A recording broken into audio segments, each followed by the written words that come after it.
मध्य प्रदेश में 17,000 करोड़ की इंडस्ट्री खुलेगी। जबलपुर में रेडीमेड टेक्सटाइल स्किल सेंटर बनेगा तो छिंदवाड़ा को 15 नए प्रोजेक्ट मिलेंगे।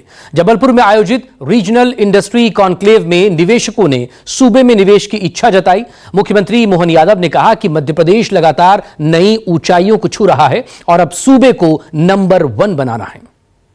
टेक्सटाइल एंड गारमेंट्स का एक यहाँ स्किल डेवलपमेंट का सेंटर की घोषणा हमने की है, जिसमें बड़े पैमाने पर लोगों को पहले ट्रेनिंग मिलेगी और फिर उससे रोजगार का एक केंद्र बनेगा।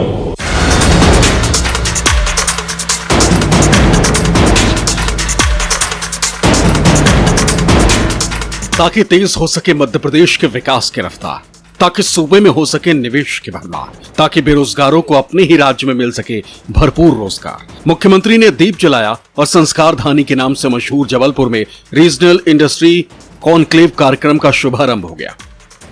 कैबिनेट मंत्री प्रहलाद सिंह पटेल, कैबिनेट मंत्री राकेश सिंह, कैबिनेट मंत्री संपतिया उइके और कैबिनेट मंत्री चैतन्य कश्यप, मध्य प्रदेश के 4 कैबिनेट मंत्रियों और नामी गिरामी कंपनियों के प्रतिनिधियों की मौजूदगी में मुख्यमंत्री मोहन यादव ने रिमोट का बटन दबाया और राज्य में हजारों करोड़ के निवेश का भूमि पूजन और लोकार्पण हो गया। जबलपुर में आयोजित इस रीजनल इंडस्ट्री कॉन्क्लेव में सिंगल क्लिक के जरिए 1500 करोड़ रुपए से ज्यादा के निवेश और 4500 से ज्यादा रोजगारों का सृजन करने वाली 67 इकाइयों का भूमि पूजन और लोकार्पण किया। जबलपुर में रेडीमेड टेक्सटाइल स्किल सेंटर और छिंदवाड़ा में 15 नए प्रोजेक्ट की शुरुआत का ऐलान हो गया। ये 2 सेंटर बनाए जाएंगे, मूल का एक सेंटर जबलपुर में, दूसरा सेंटर उज्जैन में, लेकिन जबलपुर का सेंटर पहले प्रारंभ किया जाएगा ताकि रेडीमेड गारमेंट्स के और टेक्सटाइल इंडस्ट्री में काम करने वाले भाई बहन जिनको इसकी ट्रेनिंग मिलेगी उनको तुरंत रोजगार मिलेगा।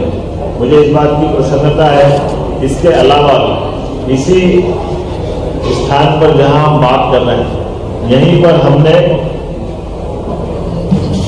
आईटी पार्क बनाने की घोषणा की है। वर्तमान में आईटी पार्क जबलपुर में तुरंत प्रारंभ होगा और इसी भवन के हिस्से में स्मार्ट सिटी के इस भवन को आईटी पार्क के रूप में कन्वर्ट किया जाएगा, जिससे बड़े पैमाने में लोगों को रोजगार मिलेगा। जबलपुर के इस रीजनल इंडस्ट्री कॉन्क्लेव में देश की बड़ी बड़ी कंपनियों ने हजारों करोड़ के निवेश का प्रस्ताव दिया। अशोक लेलैंड और आर्मर्ड व्हीकल निगम लिमिटेड के बीच एमओयू हुआ। इसमें 600 करोड़ का निवेश किया जाएगा। 265 यूनिट्स के लिए 340 एकड़ जमीन अलॉटमेंट का लेटर जारी हुआ। इन इकाइयों से 1800 करोड़ का निवेश आएगा। 12,000 लोगों को रोजगार भी मिलेगा। अदानी समूह ने 10,000 करोड़ के निवेश का प्रस्ताव दिया। कॉन्क्लेव में कुल 17,000 करोड़ का निवेश प्रस्ताव मिला। मुख्यमंत्री मोहन यादव ने 2025 को उद्योग वर्ष के तौर पर मनाने की बात कही तो कंपनियों के प्रतिनिधि भी गदगद हो गए। दूसरे रीजनल कॉन्क्लेव के मंच से मोहन यादव ने एमपी को विकास की नई बुलंदियों पर ले जाने का वादा किया। प्रदेश की 67 औद्योगिक इकाइयों के लोकार्पण भूमि पूजन के साथ ये इसी का एक हिस्सा था कि हमने जहां कॉन्क्लेव करेंगे रीजनल, वहीं पर जो इंडस्ट्रियल बेस्ड डिमांड हो धरातल पर लोकार्पण या भूमि पूजन होना चाहिए। मुझे इस बात की प्रसन्नता है कि लगभग 67 इकाइयों के माध्यम से ये हमारे प्रदेश भर में सभी अंचल में एक साथ 50 से ज्यादा इकाइयों का भूमि पूजन हुआ और 25 से ज्यादा इकाइयों का लोकार्पण हुआ। पन्ना जिले की जमीन से निकलने वाले हीरे को सूबे में ही तराशे जाने का संकल्प लेते हुए मोहन यादव ने दावा किया कि सूबे की सरकार उद्योग जगत को ढेर सारी रियायतें दे रही, जिससे भविष्य में निवेश की रफ्तार और तेज होगी।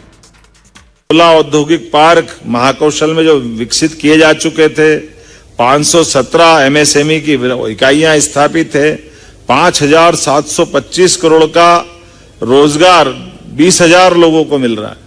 अब 20,000 लोगों के रोजगार के बलबूते पर, लेकिन आज भी अब जो बदलते दौर में लगभग 25 इकाइयों का भूमि लोकार्पण और 50 से ज्यादा इकाइयों का एक साथ, ये कितना अच्छा गुलदस्ता बनाया है। सभी प्रकारों को चीज को समेकित रूप से जोड़ने का प्रयास किया, जहां हमारे अलग अलग विभागों ने विभाग के माध्यम से भविष्य की ऊंचाइयों के लिए उनने लक्ष्य भी तय किए। दुनिया में तो अलग बात है, लेकिन भारत के अंदर हीरे के लिए मध्य प्रदेश का स्थान कितना अच्छा लगता सुन करके कि हमारे यहाँ हीरा निकलता है, लेकिन हीरा निकल के तराशने के लिए अभी कहीं और जाता है।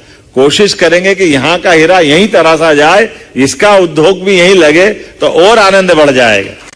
जबलपुर में आयोजित रीजनल इंडस्ट्री कॉन्क्लेव में देश विदेश के प्रमुख उद्योगपतियों के अलावा उद्योग संघों के प्रतिनिधि सहित 3500 से ज्यादा निवेशकों ने हिस्सा लिया और ज्यादातर निवेशकों ने राज्य में निवेश की इच्छा का इजहार किया। कईयों ने निवेश का करार भी करा लिया। Bureau report, news 24।